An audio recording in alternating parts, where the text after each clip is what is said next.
అందరికి నమస్తే. మెట్రో అందరికీ తెలిసిపోయింది కదా, ఎల్ఎన్టీ వెళ్ళిపోతుంది, గవర్నమెంట్ హ్యాండ్ ఓవర్ చేసుకుంటుందంట.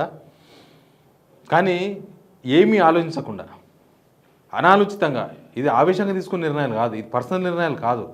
పర్సనల్ నిర్ణయాలు అయితే మనం ఆవేశంగా అంటాం కదా, అరే నేను చంపేస్తాను రాని, చంపేది ఏం లేదు, ఉత్తగా అట్లా మాట్లాడతాం. కానీ గవర్నమెంట్ అట్లా నిర్ణయం తీసుకోవద్దు. ఈ మెట్రో విషయంలో అట్లాంటి నిర్ణయమే తీసుకున్నది. తీసుకున్న తర్వాత స్టడీ చేసింది, అసలు ఏంది. నువ్వు చెప్పుకోవడానికి బాగానే ఉంటుంది, వేరే వేరే రాష్ట్రాల్లో కూడా మెట్రోలు ఉన్నాయి. మొత్తం దేశంలో 22 నగరాల్లో మెట్రో ఉంది. అక్కడ స్టడీ చేస్తుంది వీళ్ళు. స్టడీ చేస్తే ఒక్క ఢిల్లీ తప్ప మొత్తం నష్టాలే ఉన్నాయి మెట్రోలు. ఇక్కడ ఎల్ఎన్టీ నష్టం వచ్చిందంటే వాళ్ళనే ఏదో విధంగా భరింపజేసి వాళ్ళతోనే ఏదైనా సబ్సిడీలు ఇచ్చి వాళ్ళతో నడిపిస్తేనే నడుస్తుండే.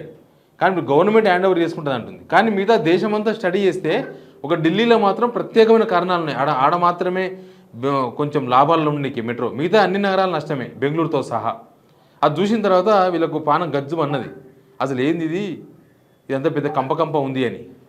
అసలు అన్ని విషయాలు మాట్లాడదాం. వాళ్ళు ఏదో ఎల్ఎన్టీ వాళ్ళు బీఆర్ఎస్కు దగ్గరని, బీఆర్ఎస్ గవర్నమెంట్ ఉన్నప్పుడు బీఆర్ఎస్కు దగ్గర వాళ్ళు, ఇప్పుడు మీ గవర్నమెంట్ వచ్చినాక మీరు దగ్గర చేసుకోవాలి.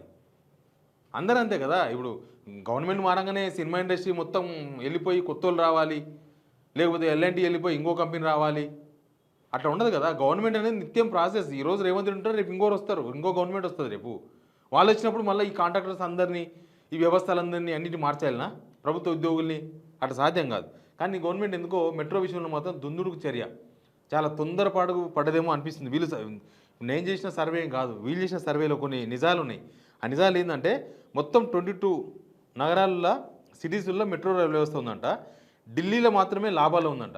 353 కిలోమీటర్లు మెట్రో మార్గాలు ఉన్నాయంట ఢిల్లీలో అత్యధికంగా, అదే హైయెస్ట్.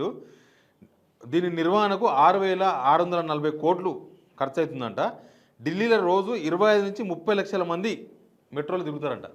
25 నుంచి 30 లక్షల మంది తిరుగుతారు కాబట్టి అది ఆడికాడికి ఆ నష్టాల నుంచి బయటపడింది. ఇంకా మిగతా అన్నీ చూస్తే అసలు ఢిల్లీలో ఎందుకు లాభాలు ఉందో కూడా స్టడీ చేసింది. ఢిల్లీలో ఏంటంటే ఈ పొల్యూషన్ దాంతో అక్కడ ప్రైవేట్ వెహికల్స్ ఏవి పర్మిషన్స్ లేవు, petrol vehicles, diesel vehicles permissions లేవు, ఇట్లా వ్యక్తిగత వాహనాల వినియోగం మీద ఆంక్షలు ఉన్నాయి అక్కడ. కాబట్టి జనాలు ఈ పర్సనల్ ట్రావెలింగ్ బంద్ చేసి మెట్రోలు ఎక్కిపోతున్నారు. అందుకని అక్కడ 25 నుంచి 30 లక్షల మంది పోతున్నారు. ఇంకొకటి, ఢిల్లీలో మహాలక్ష్మి పథకం లేదు, మహిళలకు ఉచిత బస్సు లేదు. కాబట్టి ఢిల్లీలో ఉచిత బస్సు ప్రయాణ పథకం లేదు కాబట్టి అక్కడ కూడా మహిళలు మెట్రో ఎక్కిపోతున్నారు, పబ్లిక్ ట్రాన్స్పోర్ట్ యూజ్ చేస్తున్నారు అందరూ, ప్రైవేట్ ట్రాన్స్పోర్ట్ పక్కన పెట్టి. కానీ మన దగ్గర అట్లా లేదు కదా. మన దగ్గర ఉచిత బస్సు పెట్టేసినాం, మహిళలంతా ఉచిత బస్సులో తిరుగుతారు, ప్రభుత్వ ఉద్యోగులతో సహా అందరూ. తర్వాత మన దగ్గర ప్రైవేట్ వెహికల్స్ ఎక్కువ, వాళ్ళు తిరుగుతూనే ఉంటారు, 2 వీలర్స్ ఎక్కువ, ఆటోలు అన్నీ యూజ్ చేస్తుంటారు మన దగ్గర. మెట్రోలో మన దగ్గర ఎంతమంది పోతారు? 5 నుంచి 5.5 లక్షల మంది మాత్రమే మన దగ్గర ప్రయాణం చేస్తున్నారు మెట్రోలో. అక్కడ మనకు వాళ్ళకు తేడా వచ్చింది. ఇంకో దగ్గర ఢిల్లీ తర్వాత అత్యంత రద్దీ కలిగిన బెంగళూరు మెట్రో 90 కిలోమీటర్స్. వాళ్ళు స్టడీలో చేసిన విషయాలు, మెట్రోలో 6.5 లక్షల నుంచి 7,30,000 మంది ప్రయాణిస్తున్నారంట. అక్కడ కూడా నష్టాల్లో ఉంది. చెన్నైలో 2.8 lakhs, 2,80,000 మంది. హైదరాబాద్ మెట్రోలో అదే 5.5 లక్షల మంది. పూణే మెట్రోలో 1,50,000. కొచ్చి అహ్మదాబాద్ మెట్రోలో 1,20,000, చాలా తక్కువ. అది దూరం కూడా 30 కిలోమీటర్లే. అది లక్నో, నాగ్పూర్ మెట్రోలో కూడా 1,00,000 మంది ప్రయాణం చేస్తున్నారు. ఇక ఇవన్నీ స్టడీ చేసిన తర్వాత గవర్నమెంట్ కనుక ఇప్పుడు తీసుకున్నది ఆల్రెడీ తీసుకున్నది మెట్రోను. ఎల్ఎన్టీ వాళ్ళు ఎంత నష్టం వస్తే, వీళ్ళతో ఎంత ఈగో ప్రాబ్లం వస్తే చేతులు దులిపేసుకొని పోయింటారు. 5,900 కోట్ల రూపాయల డబ్బులు రావాల్సి ఉంటే 2,000 కోట్ల రూపాయలు ఏంటి వెళ్ళిపోతామని చెప్పి 3,900 కోట్లు వదిలేసిపోతారు వాళ్ళు. వీళ్ళు ఏమనుకుంటున్నారు తెలుసా? 2,000 రూపాయలకి మేము మెట్రో కొన్నాం, 2,000 రూపాయలకి మెట్రో కొన్నాం. ఏమున్నది, 10,000 కడితే, 1,00,000 రూపాయలు కడితే ఒక పెద్ద కారు కొనవచ్చు, మిగతాది ఫైనాన్స్ కట్టాలి, ప్లస్ దానిలో పెట్రోల్ పోయాలి, లేకపోతే డీజిల్ పోయాలి కరెంటుది కాకపోతే.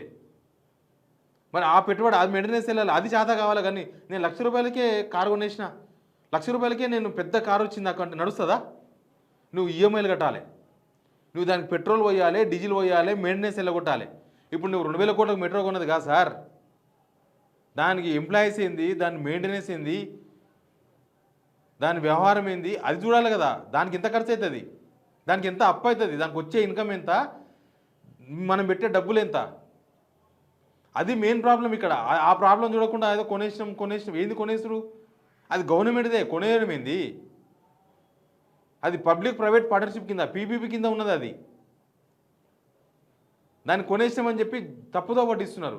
ఈ స్టడీ రిపోర్ట్ చూసిన తర్వాత వాళ్ళకి అర్థం కావాలి, మెట్రో మెయింటెనెన్స్ అనేది ఆర్టీసీ లాగా కాదు. ఆర్టీసీ ఏముంది, రోడ్డు మీద చెడిపోయింది అనుకో ఇంకో బస్సు పంపించచ్చు, ప్రయాణికులు దిగేసి ఆటో ఎక్కిపోతారు, ఇంకో బస్సు ఎక్కిపోతారు. అది కింద మీద పడిన పట్టాల కాడ ఆగిపోయింది అనుకో అంతే, ఇంకంతే ఉంటుంది అది. బస్సులు రోడ్డు మీద నడుస్తాయి, బ్రేక్ ఫెయిల్ అయింది అనుకో ఏడవో పోతుందో గోడ గుద్దుకుంటుంది, లేకపోతే ఓ పిల్లర్ని గుద్దుకుంటుంది, లేకపోతే డ్రైవర్ చాకచక్యంతో ఆపొచ్చు. మెట్రో ఎట్లా ఆపుతారు? మెయింటెనెన్స్ కావాలి దానికి. ఎవరు ఆపుతారు మెట్రో? బస్ స్టాండ్లు బస్సులు ఉన్నట్టు మెట్రో ఎక్కితే అది ఎత్తుకుంటుంది అంటే మనకు నార్త్ ఇండియా బస్సులు ఉంటాయి చూడు, మొత్తం పాన్పరాగు ఇమ్మిచ్చి అట్లా తయారవుతుంది. దాని నీట్నెస్ మెయింటైన్ చేయాలి, హాస్పిటల్స్ మెయింటైన్ చేయాలి, స్టేషన్స్ అయినా లేకపోతే ట్రైన్ లోపలైనా అవన్నీ చూసుకోవాలి. అది ఇంపార్టెంట్, మెయింటెనెన్స్ ఇంపార్టెంట్. మెయింటెనెన్స్ డబ్బులు కావాలి. అదే అంటున్నా, ఇక్కడ ఇవన్నీ నష్టాలు ఉన్నాయి. స్టడీ చేస్తే ఒక్క దగ్గర మాత్రమే లాభాలు ఉంది, ఢిల్లీలో మాత్రమే. మరి తెలంగాణలో ఆల్రెడీ నష్టాలు ఉందని ఒక ప్రైవేట్ వ్యక్తి, ఒక బిజినెస్ చేసే వ్యక్తి చేతులెత్తేసిపోయిండు.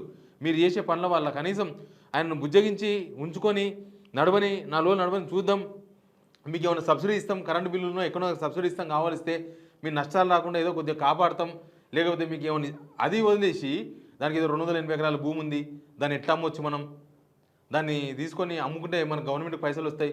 బాబు మీకు గవర్నమెంట్ డబ్బులు వచ్చు కాదు నాయన, మెట్రో నడపాలా, మెట్రో మెయింటెనెన్స్ వెళ్ళాలి, మెట్రో జీతాలు వెళ్ళాలి. మెట్రో ఇప్పుడు 600 కోట్ల నష్టం ఉందంట ఇప్పుడు నెలకు మెట్రో. గవర్నమెంట్ తీసుకున్న తర్వాత అది ఇంకింత నష్టాలకు పోతుందో తెలియదు, ఎందుకంటే అక్కడ ఉన్న ఎంప్లాయీస్ అంతా గవర్నమెంట్ కార్పొరేషన్ కింద తీసుకొస్తారు. కార్పొరేషన్ తీసుకొచ్చి దాన్ని కార్పొరేషన్ మీద అప్పులు తీసుకొస్తారో ఏం చేస్తారో, ఆల్రెడీ అప్పులో ఉన్నాయి, 18,000 కోట్ల అప్పు ఉంది మెట్రో మీద. ఎనీవే వీళ్ళు స్టడీ చేసిన రిపోర్ట్, వీళ్ళు వివిధ రాష్ట్రాల్లో మెట్రో ఎట్లా నడుస్తుంది, అక్కడ ఎంతమంది జనం తిరుగుతున్నారు, అక్కడ నష్టాలు ఉందా లాభాలు ఉందని చూసిన తర్వాత వీళ్ళకు ఇప్పుడు అర్థమవుతుంది దాని కష్టమేందో, మెట్రో కష్టమేందో. ఏమవుతుందో ముందు ఏం అర్థమైతే లేదు.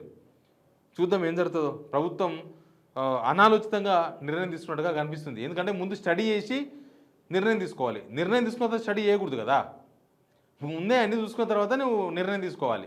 ఇది కొనాల వద్దా, ఇది మంచిదా కాదా, ఇది పనిచేస్తుందా పనిచేయదా, ఇది మనం నడపగలమా నడపలేమా అన్నీ చూసినాకనే కారు తీసుకోవాలి. నువ్వు కారు తీసుకున్న తర్వాత దాని మెయింటెనెన్స్ వచ్చి అయ్యో పెట్రోల్ 4 కిలోమీటర్లే వస్తుంది, అయ్యో డీజిల్ 10 కిలోమీటర్ మైలేజ్ వస్తుంది, అయ్యో దీని ఈఎంఐ 20,000 వచ్చిందంటే ఎట్లా? సేమ్ ఇప్పుడు అదే పనిచేస్తుంది government. Please subscribe signal TV.